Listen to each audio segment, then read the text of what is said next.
हमने पिछले वीडियो में यह देखा था कि कृष्णमूर्ति भास्करण पद्धति की पढ़ाई क्यों की जाए। क्योंकि इसमें ज्यादा अधिक सटीकता है ना। तो उस दिन हमने कुछ पारिभाषित शब्दों के लिए बारे में बात की थी कि इसमें दूसरों से जो अलग बातें हैं वह क्या है। तो देखिए, यहाँ पर मैंने इसका बोला था सबलाड़। इस सबलाड़ का मतलब होता है उप नक्षत्रपति। STL मतलब नक्षत्रपति, है ना, नक्षत्रपति। तो इन दोनों में राशि स्वामी से बड़ा होता है स्टार लॉर्ड, और स्टार लॉर्ड से बड़ा होता है सब लॉर्ड। ठीक है। यदि धीमी गति का कोई ग्रह हुआ तो उसको सब लॉर्ड वाली बात करेंगे, फिर हम इस वाली उसकी बात करेंगे। तो अभी तो हमें यह बात करना है कि यदि सबलाड की लाइन का मालिक, जैसे पहले भाव cusp cusp starting point of any bhava is called cusp.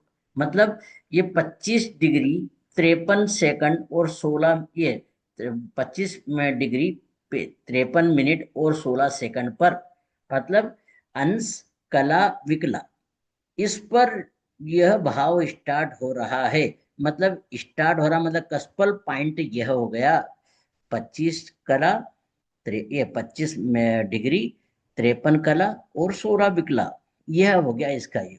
ठीक है। तो यहां से ही यह फर्स्ट भाव शुरू हो गया है।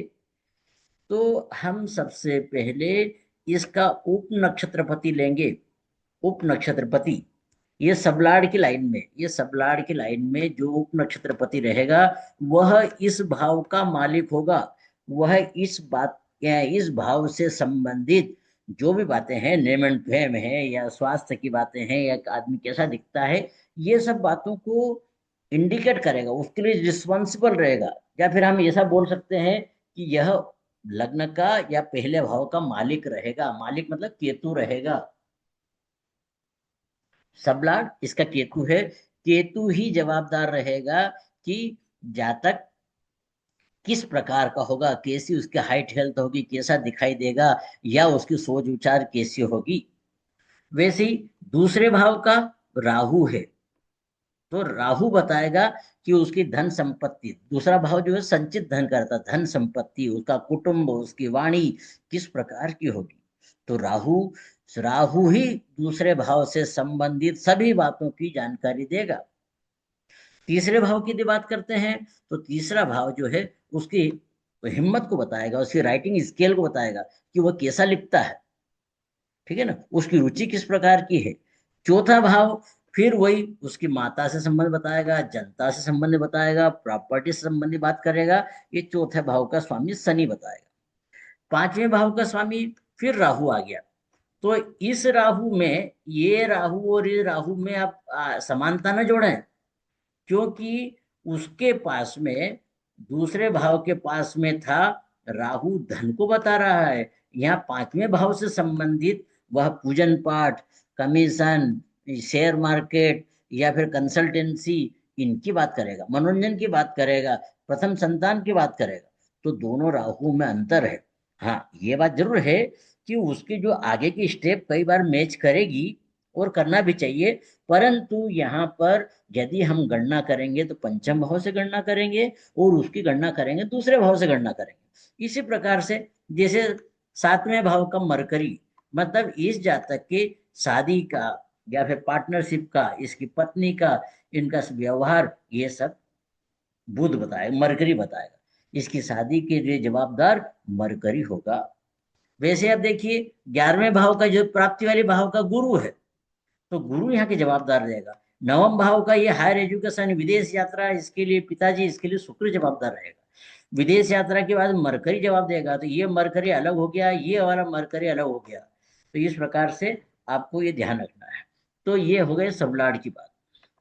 अब हम, जैसे परंपरागत रूप से कहा जाता है कि नवम भाव जो रहता है पत्रिका का, वह भाग्य भाव कहलाता है।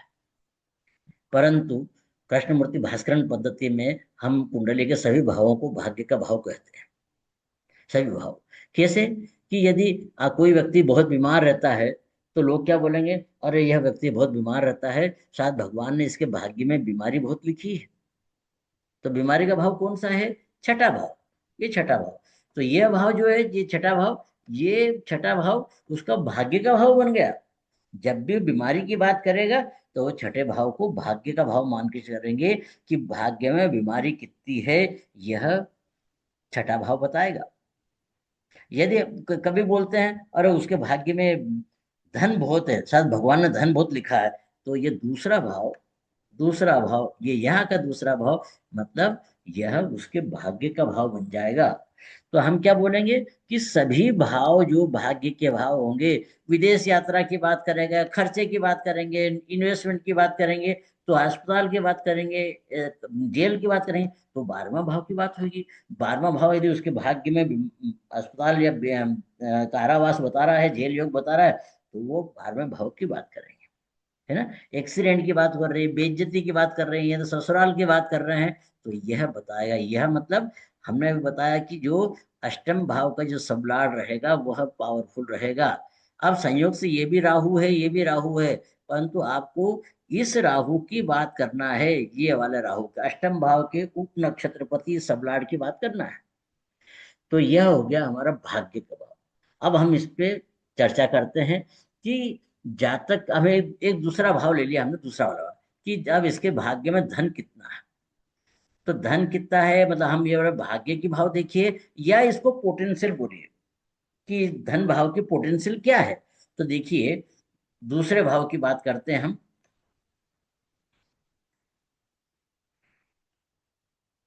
ये दूसरे भाव की बात कर रहे हैं, तो हम भाग्य कैसे निकालेंगे? इस राहु को देखिए, ये वाले राहु की बात कर रहे हैं, राहु यहाँ पे ग्रह हो गया। अब यहाँ से देखिए राहु, राहु के स्टार में, वो केतु के सब में है। राहु देखिए, राहु, राहु के स्टार में है। तो राहु को देखिए, राहु कहाँ कहाँ का है? राहु 2 का है, राहु देखिए राहु 5 का है, राहु 8 का है। और तो ये बात है ना। और राहु बैठा हुआ 8 में। तो हम यहाँ पे क्या लिखेंगे?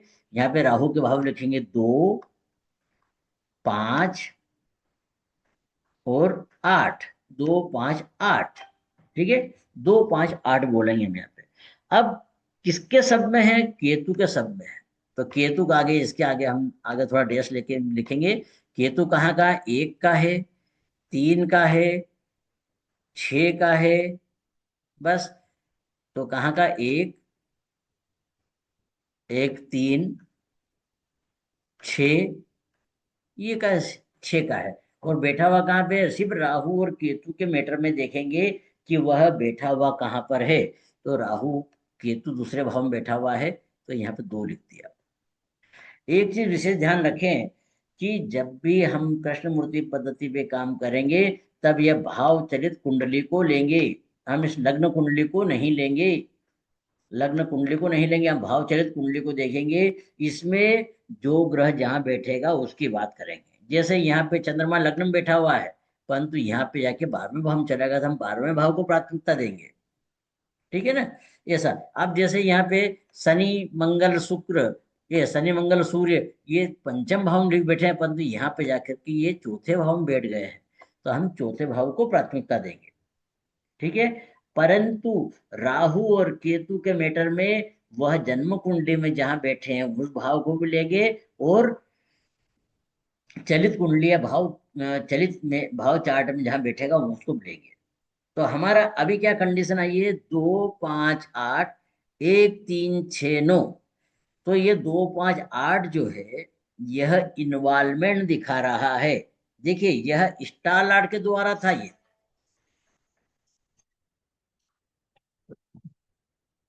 यह स्टार लॉर्ड के द्वारा है, और ये सब लॉर्ड है। तो हम इसकी बात करेंगे।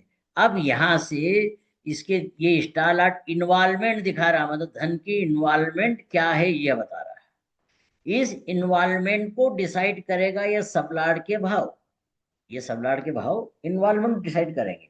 तो हम इसकी बात करेंगे। तो ये इन्वॉल्वमेंट जो हुई है, इससे हम इसको गिनेंगे। तो सबसे पहले इस दूसरे भाव से इन भावों को गिनिए, दूसरे भाव से कि ये धन के लिए क्या बोल रहा है। तो दूसरे भाव से हमको गिना, दो को दो से दो गिना दो एक, दो से पांच को गिना दो तीन चार पांच, चौथा भाव आया। दो से हमने आठ को गिना, दो तीन चार पांच छह सात आठ, सातवां भाव आया। ठीक है।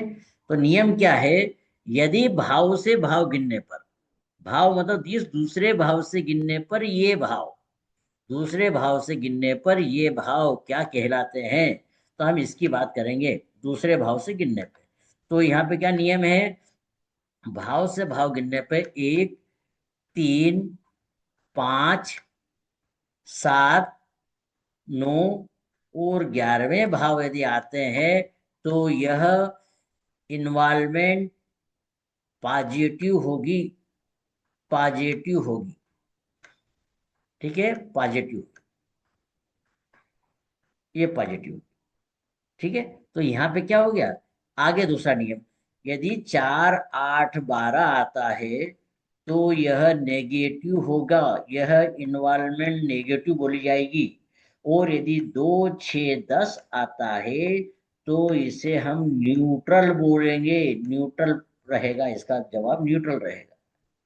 तो यहाँ पे देखिए, यहाँ पे एक आया, एक मतलब ये एक पॉजिटिव हो गया, ये पॉजिटिव। चार आया है, चार देखिए नेगेटिव हो गया, तो यहाँ पे हमने पॉजिटिव माना, ये नेगेटिव मान गए, नेगेटिव।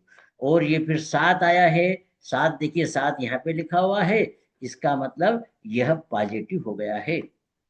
तो यहाँ पे कौन कौन आ गया है, दो पॉजिटिव बनकर एक नेगेटिव बन गया है। तो हम बोलेंगे कि यहाँ पे पॉजिटिव जो भाव है उनकी संख्या ज्यादा है। तो हम क्या बोलेंगे कि धन की इस पत्रिका में धन की जो इन्वॉल्वमेंट है वो बढ़िया है, धन की इन्वॉल्वमेंट बढ़िया है। अब ये जो आए हैं एक चार सात, इस इन्वॉल्वमेंट से हम आगे के भाव गिनेंगे, यहाँ पे इस दूसरे भाव का कोई मतलब नहीं रहा है। तो देखिए यहां से एक से हम गिनेंगे, ये एक से गिना किसको, ये एक को, एक से एक को गिना तो एक ही आया। एक से तीन को गिना तीन आया। एक से छह को गिना छह आया। और एक से सात दो को गिना दो आया। ठीक है, ये आया। अब हम क्या बोलेंगे, एक तीन छ दो, मतलब एक तीन तो पॉजिटिव है, और छ और दो देखिए, छ और ये दो न्यूट्रल है। तो यहाँ पे क्या होगा, पॉजिटिव हो गया। मतलब यहाँ पे पहले भाव के परिणाम पॉजिटिव रहेंगे। अब ये चार से गिनिए, ये चार से गिनेंगे हम। तो चार से एक क्या आएगा, चौथे भाव से एक तक गिनिए, चार पाँच छ सात आठ नौ दस ग्यारह बारह एक, तो 10वां भाव आया, ये 10। ठीक है। अब चार से इस तीन को गिनिए, चार पाँच छ सात आठ नौ दस ग्यारह बारह एक दो तीन, 12वां भाव आया, ये 12वां भाव। फिर चार से हम छह को गिनेंगे, चार पाँच छ, तीसरा भाव आया। फिर चार से दो को गिनेंगे, चार पाँच छ सात आठ नौ दस ग्यारह बारह एक दो। ठीक है। तो क्या आया, 11वां भाव आया, ये भाव, ऐसा भाव आया। तो हम क्या बोलेंगे कि यहाँ पे 10वां भाव न्यूट्रल है, ये 10वां भाव न्यूट्रल है। 12वां भाव नेगेटिव हो गया, 12वां भाव 100% नेगेटिव हो गया। तो और एक, तीन और 11 पॉजिटिव हो गए। तो हम क्या बोलेंगे कि यह न्यूट्रल हो गया, ये नेगेटिव हो गया, ये तीन 11 हुए पॉजिटिव। परंतु 12वें भाव के मैटर में 100% नेगेटिव हो गया, तो इसका परिणाम नेगेटिव ही मानेंगे, है ना। 12वां भाव मतलब बिल्कुल खत्म कर दिया उसने, तो 12वें भाव की पोजीशन यह होगी, तो हम उसको नेगेटिव बोलेंगे। अब तो इसकी पोजीशन क्या है, ये चौथे भाव की मतलब प्रॉपर्टी से संबंधित पोजीशन उनकी नेगेटिव हो गई है। कभी कभी पॉजिटिव बनेगी, पर यहाँ तो बिल्कुल ही खत्म हो गया, मतलब प्रॉपर्टीज का यदि काम करते हैं तो प्रॉपर्टी से उसे धन प्राप्त नहीं होगा। अब ये सात से गिनिए इसको, सात से, तो सात से गिनने में क्या आएगा, सात से गिना, सात से पहले एक को गिने, सात से एक को गिने सात आया। सात से तीन को गिनिए, 7, 8, 9, 10, 11, 12, 1, 2, 3, 9वां भाव आया। 7 से 6 को गिना, 7, 8, 9, 10, 11, 12, 1, 2, 3, 4, 5, 6, 12वां भाव आया। फिर 7 से हम 2 को गिनेंगे, 7, 8, 9, 10, 11, 12, 1, 2, 8वां भाव आया। ठीक है। तो यहाँ पे देखिए 7 पॉजिटिव है, 9 पॉजिटिव है, 12 और 8 दोनों नेगेटिव है। मतलब यहाँ 50-50% वाला मैटर हो गया, परंतु 12वां भाव होने से यह फिर नेगेटिव हो गया है।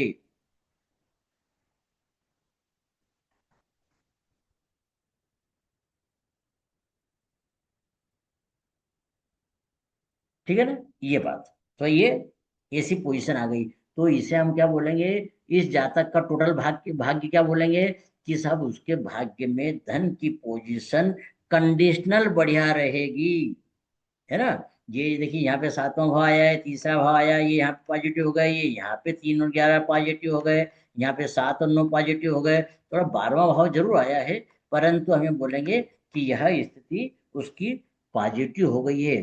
दूसरा भाव जो है संचित धन को बता रहा है। संचित धन उसे जो मिला है वह बढ़िया मिला जरूर है, परंतु वो कभी कभी रुका हुआ डूबा हुआ धन 8वें भाव के आएगा, और ये खर्च वाला भाव करा, मतलब मानसिक तनाव देती रहेगी प्रॉपर्टी।